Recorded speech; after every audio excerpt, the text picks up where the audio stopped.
하나님의 말씀을 전하도록 하겠습니다. 사실 시편 107편은 한 해를 마무리하는 시점에서 많이 읽고 또 묵상하고 설교되는 본문 중에 하나입니다. 그런데 말씀을 읽고 묵상하다가 연초부터 나누고 싶어졌습니다. 시작이 반이라는 말이 있는 것처럼 26년 한 해를 어떻게 걸어갈 것인가, 하나님이 우리 인생에게 행한 기적이 아니라 앞으로 행하실 기적을 기대하며 말씀을 전하려고 합니다. 하나님이 우리 인생 가운데 이미 행하신 기적도 중요하고 간증되어야 하지만 하나님이 우리 인생 가운데 행하실, 앞으로 이루어 가실 그 일을 기대하며 오늘 말씀을 듣고 기도하는 시간 되기를 원합니다. 오늘 본문 시편 107편은 우리가 인생을 살다가 겪을 수 있는 고난의 대표적인 세 가지를 나누어 말씀합니다. 첫 번째는 1절에서 9절까지의 말씀을 통해서 광야에서 길을 잃고 헤매는 고난에 대해서 얘기합니다. 또한 두 번째는 10절에서 22절까지의 말씀을 통해서 옥에 갇히고 쇠사슬에 매이는 고난에 대해서 말하고, 세 번째 23절에서 32절까지는 바다 풍랑을 만나 죽을 위기에 처하는 고난에 대해서 얘기합니다. 그런데 각 고난이 끝나는 그 뒤에 후렴구가 동일하게 반복됩니다. 8절, 15절, 22절. 우리 8절 말씀 한번 같이 읽어보겠습니다. 시작. 여호와의 인자하심과 인생에게 행하신 기적으로 말미암아 그를 찬송할지로다. 우리 인생 가운데 주께서 지금까지 행하신, 이루신 그 모든 기적으로 말미암아 주님을 찬양하고 감사할 수 있기를 소망합니다. 또한 앞으로 행하실 그 기적으로 말미암아 결국 주님의 사랑과 주님의 보살핌으로 말미암아 오늘 내가 살아 있습니다, 오늘 내가 숨을 쉽니다 라고 주님을 찬양할 수 있게 되기를 소망합니다. 먼저 우리가 살펴보고 싶은 것은 이 고난의 원인입니다. 왜 시편 기자는 이 고난의 대표적인 내용들을 소개하고 우리에게 이야기를 건넵니까? 왜냐하면 우리네 인생은 우리 인간의 죄성과 그 연약함으로 말미암아 고난이 찾아옵니다. 우리 인간의 죄성은 하나님의 말씀을 급히 떠나 내 생각과 내 주장대로 살려 하기 때문에 고난이 찾아온다라고 말씀합니다. 라이논드 메스러라는 탐험가가 있습니다. 오지 탐험가로 매우 유명한 사람입니다.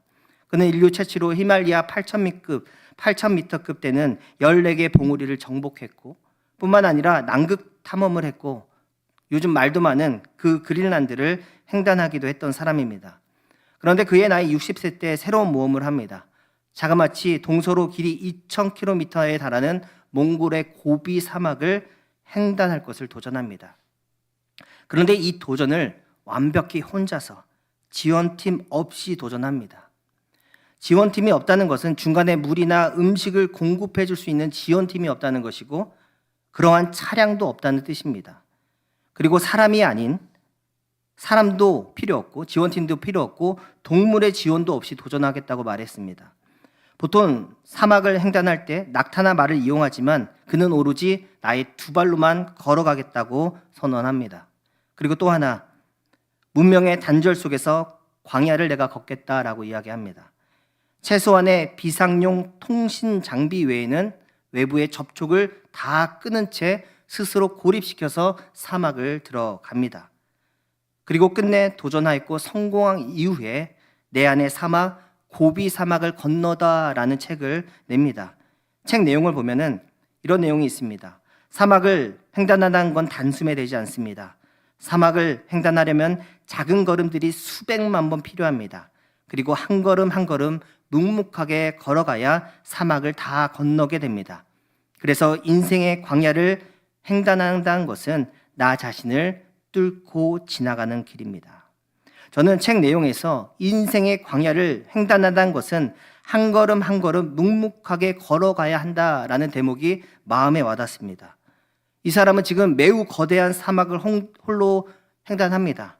그 거대한 사막을 어떠한 지원팀 없이 내가 걸어가겠다라고 해놓고 그 사막을 걸을 수 있는 해결 방안과 솔루션은 단 하나, 그저 묵묵하게 걸으면 된다라는 이 어떻게 보면 되게 작은 이야기가 오히려 와 닿았습니다. 성경에서 광야를 횡단했던 출애굽 백성들의 스토리를 아시죠? 그들은 끊임없이 불평과 불만 속에서 걸었습니다. 이제 막 애굽의 압제에서 벗어나 자유민으로 광야에 들어섰을 때 르비딤 광야에서부터 그들은 원망이 시작됩니다. 출애굽기 17장 3절에 거기서 백성이 목이 말라, 저도 잠시만요. 목이 마릅니다. 목이 말라 물을 찾음에 그들이 모세에게 대하여 원망하여 이르되 당신이 어찌하여 우리를 애굽에서 인도하여 내어서 우리와 우리 자녀와 우리 가축이 목말라 죽게 하느냐. 르비딤 광야에서의 사건을 성경은 모세는 원망하고 여호와 하나님은 시험하였다라는 사건으로 명명합니다. 광야 시작과 함께 그들은 불평과 불만의 말을 쏟으면서 시작합니다. 그런데 그 유명한 불뱀 사건 때, 그때는 백성들이 원망을 하는데 그 원망의 대상이 범위가 넓어집니다. 민수기 21장 5절에 백성이 하나님과 모세를 원망하여, 누구를 원망한다고요? 모세만 원망했던, 리더만 원망했었는데 이제는 하나님과 모세에 대해서 원망하여 어찌하여 우리를 애굽에서 인도하여 이 광야에서 죽게 하는가. 이곳에는 먹을 것도 없고 물도 없도다. 우리 마음이 이 하찮은 음식, 하나님이 주신 만나조차도 하찮다고 여기며 싫어한다라고 표현합니다. 원망의 범위가 이제 지도자 한 명을 넘어서 하나님께 대하여 원망합니다. 물이 없어서 원망도 하지만 하나님이 주신 그 음식조차 하찮다 여기며 불평합니다. 만약 그들이 이 광야 길은 우리가 자유민이 되어 노예가 아니라 온전히 해방된 백성이 되어 걷는 것이라는 담대한 믿음과 감사가 있었다면 얼마나 좋을까 하는 마음을 우리는 늘 가지면서 출애굽기와 민수기를 읽습니다. 그러므로 앞에 탐험가가 묵묵하게 그저 한 걸음 한 걸음 사막을 횡단했다는 내용이 얼마나 대단한 건지 모릅니다. 하나님 우리에게 바라고 원하시는 것 중에 하나가 너희 인생 가운데 광야를 만났고 사막을 만났고 물이 없고 힘든 길을 만났을 때 묵묵하게 걸을 수 있느냐, 그저 한 걸음 한 걸음 갈 수 있느냐 묻고 계시다라는 것입니다. 우리 가운데 믿음이 있다면 이 광야를 횡단할 때 하나님이 나와 함께 하시기 때문에 나는 노래를 부르며 걸을 수 있다 하는 분들 아멘 하시기 바랍니다. 나는 믿음으로 감사하며 걸을 수 있다 하는 분들 아멘 하시기 바랍니다. 하나님은 그 한 사람을 찾고 계십니다. 그러한 예배자를 찾고 계시다라는 것입니다. 불평이 아니라 부르짖을 때 하나님이 어떠한 기적을 베푸시는지 4절에서 7절에 이렇게 말합니다. 4절에 그들이 광야 사막길에서 방황하며 거주할 성읍을 찾지 못하고 줄이고 목이 말라 그들의 영혼이 그들 안에서 피곤할 때에 6절과 7절 같이 한번 읽습니다. 시작. 이에 그들이 근심 중에 여호와께 부르짖음에 그들의 고통에서 건지시고 또 바른 길로 인도하사 거주할 성읍에 이르게 하셨다라고 말합니다. 불평이 아니라 부르짖을 때, 불만이 아니라 부르짖고 하나님께 간구할 때에 하나님께서 그들을 건지시고 그들이 바른 길로 계속 갈 수 있도록 성읍을 주시고 물을 주셨다라고 말씀하고 있다라는 것입니다. 그러므로 우리의 인생의 광야를 지날 때, 또한 생각지 못하는 어려움의 광야를 만났을 때 뚜벅뚜벅 인내하며 묵묵하게 순종의 발걸음을 걸어가시기를 바랍니다. 소망의 기도를 정리하다가 가장 많은 공통된 기도 제목 중 하나가 하나님 26년 한 해 주님을 의지하며 걸어가기 원합니다 라는 기도 제목이 거의 100% 공통적으로 있으셨습니다. 26년 한 해 어떻게 걸어가실 것입니까? 불평하며 할 말 다 하며 걷기 원하십니까? 아니면 한 걸음 한 걸음 묵묵하게 때로는 감사하고 때로는 기뻐하며 또한 때로는 옆에 있는 이웃을 격려하며 걸어가시겠습니까? 아이들하고 어딘가 나들이를 가려고 차를 타면 차 타고 한 50분 혹은 40분 가야 합니다. 그러면 아이들이 5분도 안 됐는데 아빠 다 도착했어요? 합니다. 5분도 안 됐어. 그리고 또 5분이 지납니다. 아빠 다 왔어요? 그리고 그때부터 짜증을 냅니다. 언제까지 이 차를 타야 합니까? 출애굽 백성들이 여기 있었네. 이런 생각이 듭니다. 그 말을 1시간 정도 가는 찻길을 타고 가면 한 100번은 듣는 것 같습니다. 과장법인데 그 정도로 이 출애굽 백성들이 시끄럽게 소리를 냅니다. 아직 어리기 때문이라고 생각이 듭니다. 고린도전서 13장 11절에 내가 어렸을 때는 말하는 것이 어린아이 같고 깨닫는 것이 어린아이와 같고 그리고 생각하는 것이 어린아이와 같다가 장성한 사람이 되어서는 그 어린아이의 일을 버렸다라고 말합니다. 한국교회는 어른교회가 되어야 합니다. 생각하는 것, 깨닫고 말하는 것이 장성한 어른 성도가 많아져야 합니다. 어린아이와 같은 성도들을 차분하게 기다려줄 수 있는 성도, 노심초사하며 두려워하는 성도들을 도닥이며 묵묵하게 기도하고 안아주며 함께 갈 수 있는 그런 어른 성도가 필요합니다. 특별히 수요예배 가운데 나오신 우리 모든 성도들은 어른 성도이고 장성한 하나님의 백성이고 그리스도인들 줄 믿습니다. 내 안의 사막 고비를 건너다 이 책을 보면은 그가 극심한 갈증과 열기 속에서 나중에는 한청을 듣게 되고 한각을 보게 됩니다. 보통 사람이라면 공포에 질리겠지만 그런데 그가 사막의 그 뜨거운 열기와 고독 속에서 오히려 그 한각과 한청이 나를 파괴하는 그 무언가가 아니고 나를 완성하는 동반자라는 생각을 가지고 그저 계속 묵묵하게 걸었다라는 글이 있습니다. 그리고 사막을 건너고 있을 때 너무 힘들고 고독하고 외롭고 지치는데 오히려 보이지 않는 존재가 나를 지키고 격려하며 사막을 건넜다라고 책에 씁니다. 그리고 우리는 그 존재를 압니다. 우리 하나님이시죠. 우리가 이 길을 걸어갈 때 하나님이 우리와 함께 하시며 우리를 격려하시고 이끌어 가시는 분인 줄 믿습니다. 20절에 그가 그의 말씀을 보내어 그들을 고치시고 위험한 지경에서 건지셨다라고 말합니다. 우리가 걸어가는 동안 하나님은 말씀을 보내시고 격려하시며 우리를 어려움에서 건지시는 분인 줄 믿습니다. 출애굽기 백성들도 출애굽기 13장 21절에 여호와께서 그들의 앞서 가시며 낮에는 구름 기둥으로 그들을 인도하셨다고 말하고 밤에는 불 기둥을 그들에게 비추사 낮과 밤에 진행하게 하셨다고 말씀합니다. 그리고 낮에는 구름 기둥, 밤에는 불 기둥이 백성 앞에서 떠나지 아니하였다라고 말합니다. 그러므로 지금의 인생길을 걸어가고 있는 동안 하나님과 동행하며 묵묵하게 한 걸음 한 걸음 걸어갈 때에 반드시 우리는 우리 앞에서 행하실 하나님의 기적을 맛보게 될 줄 믿습니다. 그 기적을 26년 말에는 우리가 함께 공유하고 나누고 간증하며 찬양할 수 있기를 소망합니다. 두 번째로 살펴보고 싶은 것은 사람이 말씀을 떠날 때에 그는 갇히고 쇠사슬에 매이는 고난을 겪게 됩니다.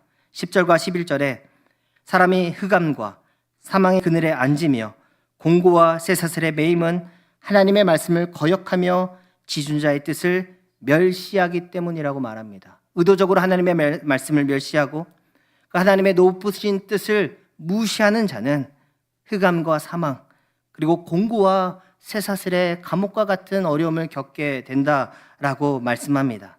하나님의 질서, 하나님의 그 신호와 말씀을 어기면 사람은 죄책감이라는 감옥에 갇히게 될 것입니다. 말씀을 의도적으로 떠나고 싫어하면 그 사람은 그러면 더 이상 하나님의 말씀을 사모하게 되지 않을 것 같습니다. 그런데 사람이 신기한 게 그러지가 않습니다. 본인이 하나님의 말씀을 거역하고 싫어하여서 떠났으니까 당연히 이제 더 이상 하나님을 사모하지도 않고 하나님의 말씀을 더 바라지도 않을 것 같습니다. 그런데 세상으로 떠났지만 여전히 하나님의 말씀을 사모하고 그리워합니다. 근데 그게 그 사람을 더 괴롭게 합니다. 세상을 더 사랑하여 하나님의 말씀을 떠났지만 속으로는 마음으로는 하나님의 말씀과 그 예배를 갈망하고 있기 때문에 더 죄책감이란 감옥과 어려움이란 감옥에 갇히게 됩니다. 또한 하나님이 그 사람을 사랑합니다. 그리고 그 사람에게 하나님의 마음과 말씀을 갈망하도록 하나님이 계속해서 마음을 부어주십니다.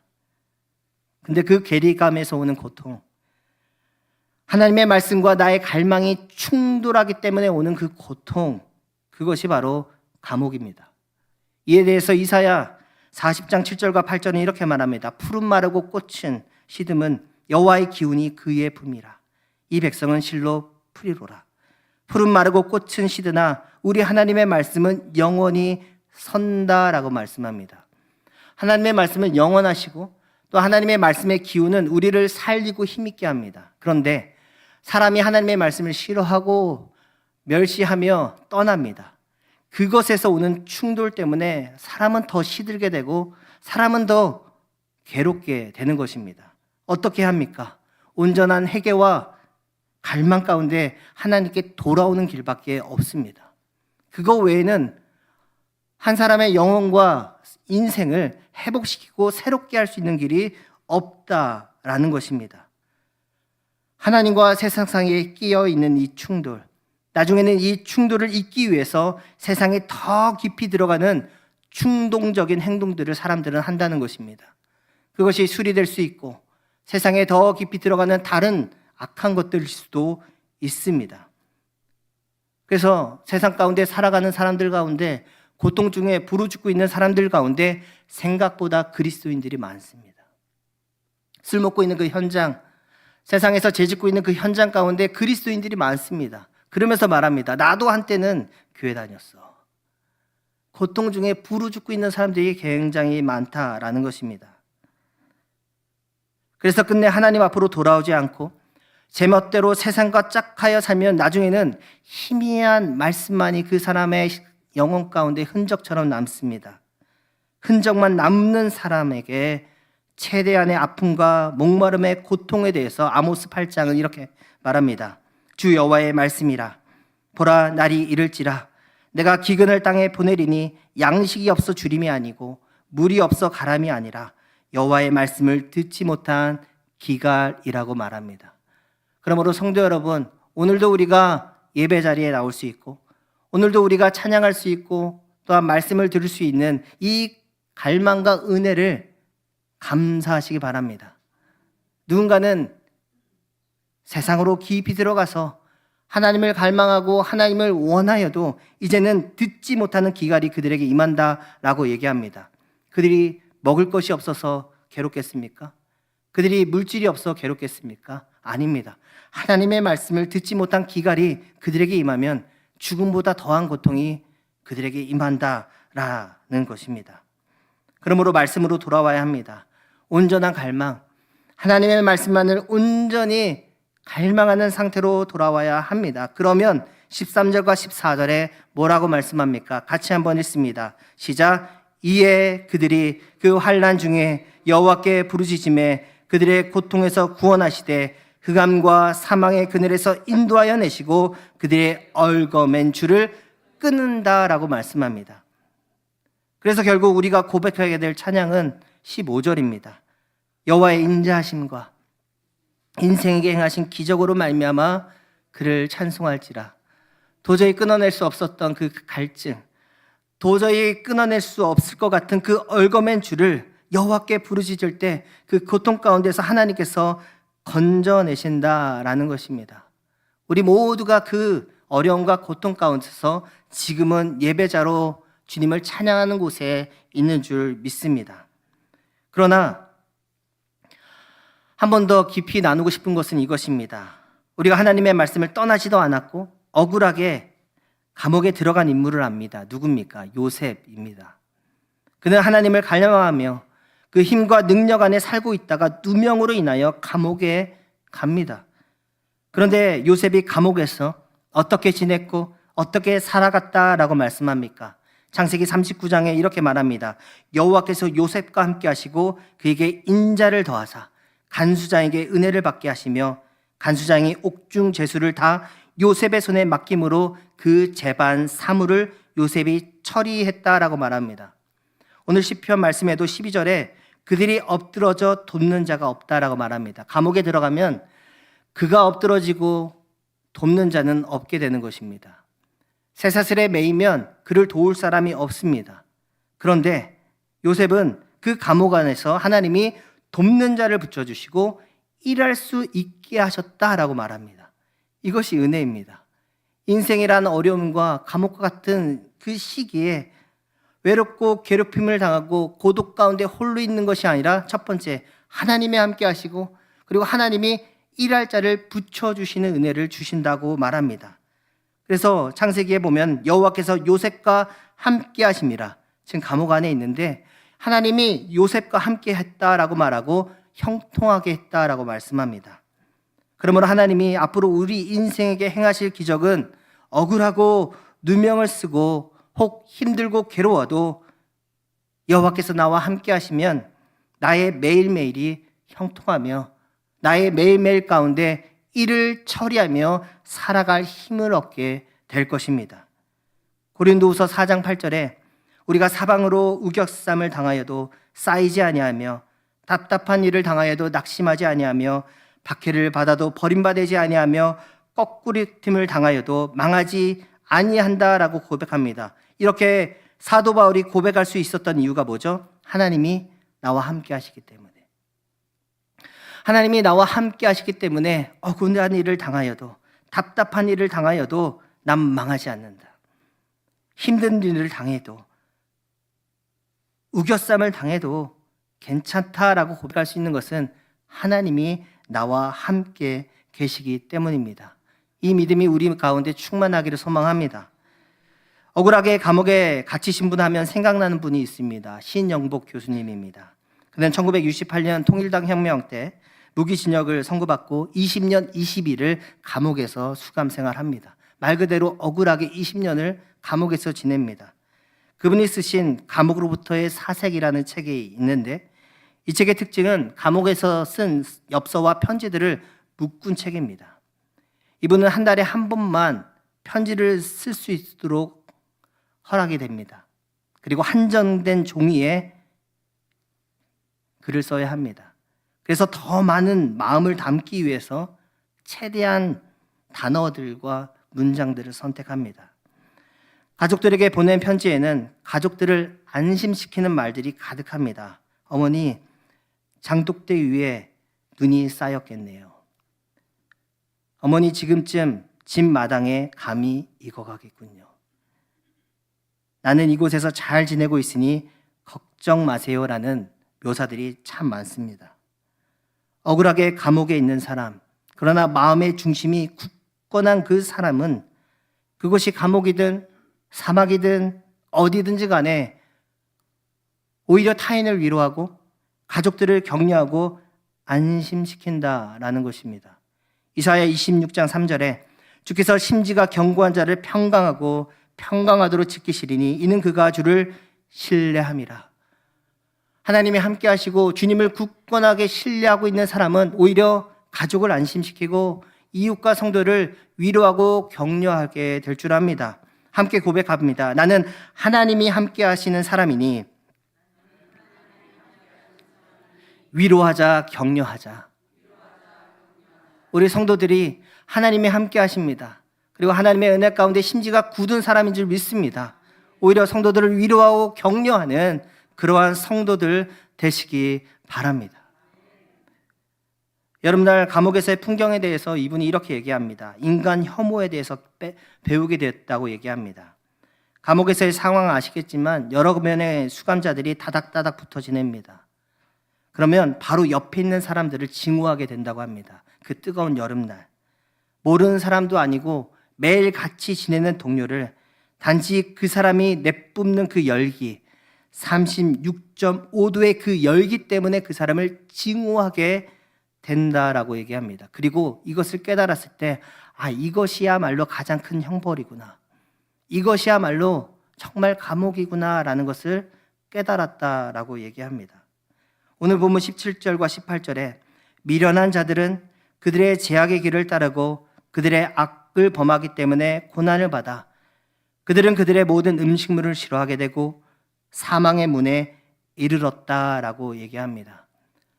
사람이 하나님의 말씀을 떠나고 마음 가운데 믿음이 아니라 미움이 가득가득하고 마음 가운데 나만 걷는 고난이라는 생각 때문에 화가 났을 때 옆에 있는 사람을 미워하게 됩니다.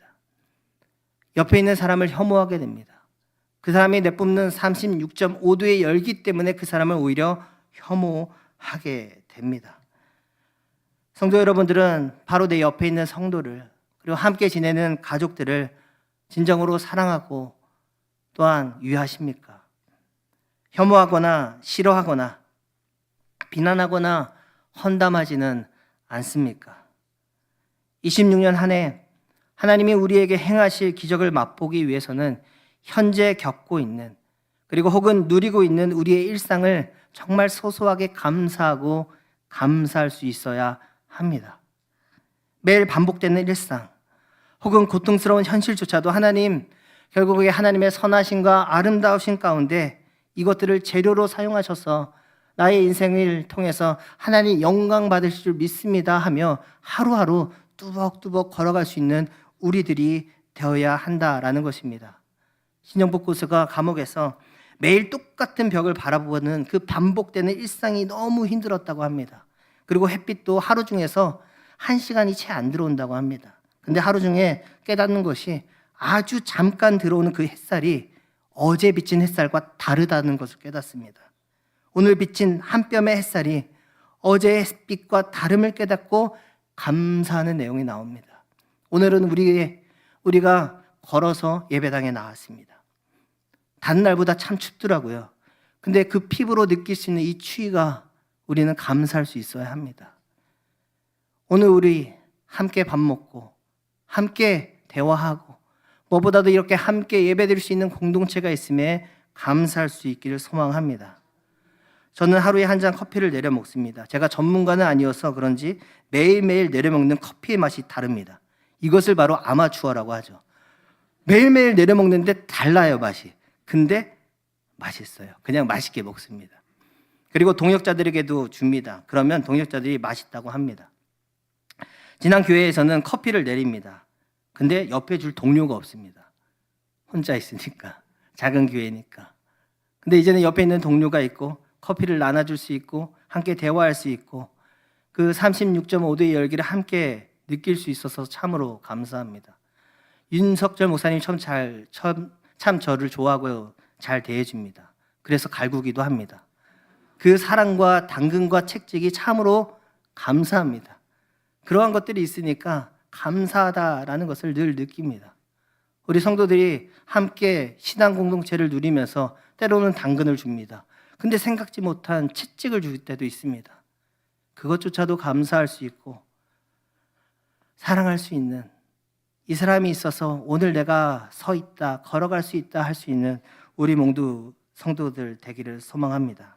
그러므로 우리 인생 가운데 주께서 행하시는 인자하심, 함께 하시기 때문에 하나님이 우리를 사랑하시고 베풀어 주시는 그 기적은 뗄래야 뗄 수가 없습니다.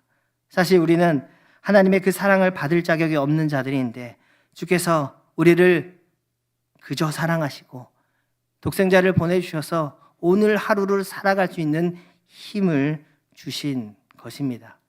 지금 어떤 시기와 삶을 살아가고 있습니까? 광야입니까? 너무 답답한 현실입니까? 그 현실 가운데 하나님은 말씀합니다. 내가 너와 함께 있다 라고 말씀합니다. 그리고 심지를 굳게 하시며 오늘도 한 걸음 한 걸음 걸어가는 우리 모든 예배자들 되시기를 주님의 이름으로 부탁합니다. 다 함께 눈을 감고 기도하기 원합니다.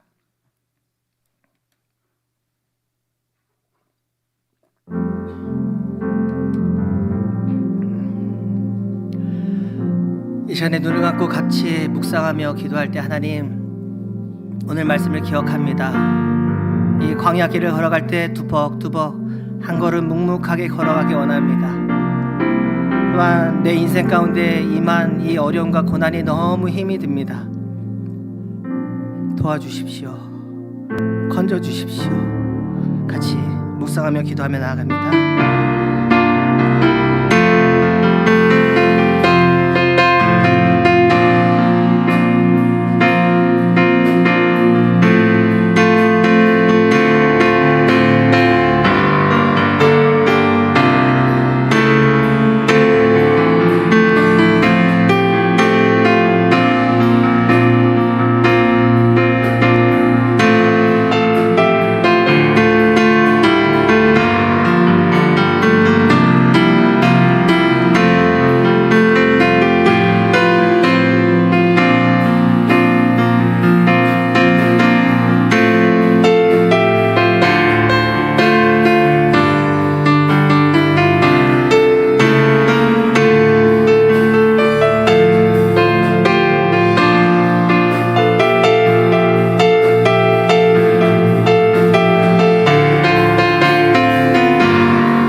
시간에 한 번 더 기도할 때 우리의 자녀들을 위해 기도하고 우리 다음 세대를 위해 기도하겠습니다.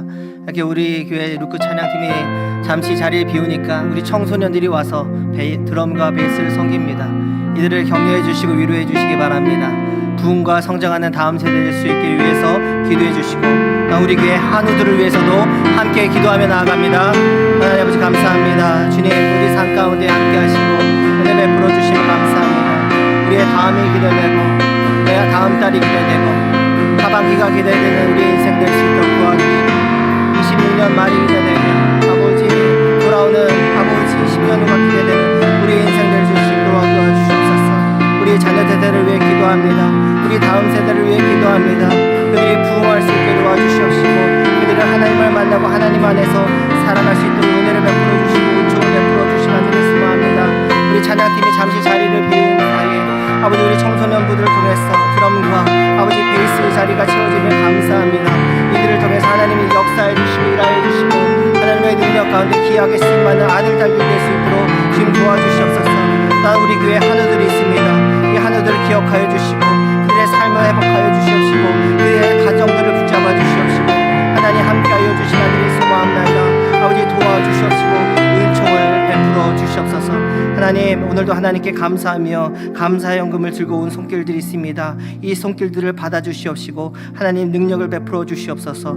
유초등부 겨울 성경학교를 위해서 아버지 헌금을 드리고 아버지 1박 3일 동안 최상의 컨디션으로 이 은혜에 집중하며 하나님의 말씀을 드리며 예배의 성공자 되기를 위해서 드린 손길들도 있습니다. 이 하나하나의 손길들을 기억하여 주시옵시고 하나님 받아주시며 배로 갚아 주시옵소서. 오늘도 내일도 하나님과 신실하게 동행함을 이어갈 여기에 모인 성도들 하나님 마음껏 축복하여 주시옵시고 이 시간 주께서 명하신 기도를 믿음으로 고백하오니 하늘에 계신 우리 아버지여 이름이 거룩히 여김을 받으시오며 나라가 임하시오며 뜻이 하늘에서 이루어진 것 같이 땅에서도 이루어지이다. 오늘 우리에게 일용할 양식을 주시옵고 우리가 우리에게 죄 지은 자를 사하여 준 것 같이 우리 죄를 사하여 주시옵고 우리를 시험에 들게 하지 마시옵고 다만 악에서 구하시옵소서. 나라와 권세와 영광이 아버지께 영원히 있사옵나이다.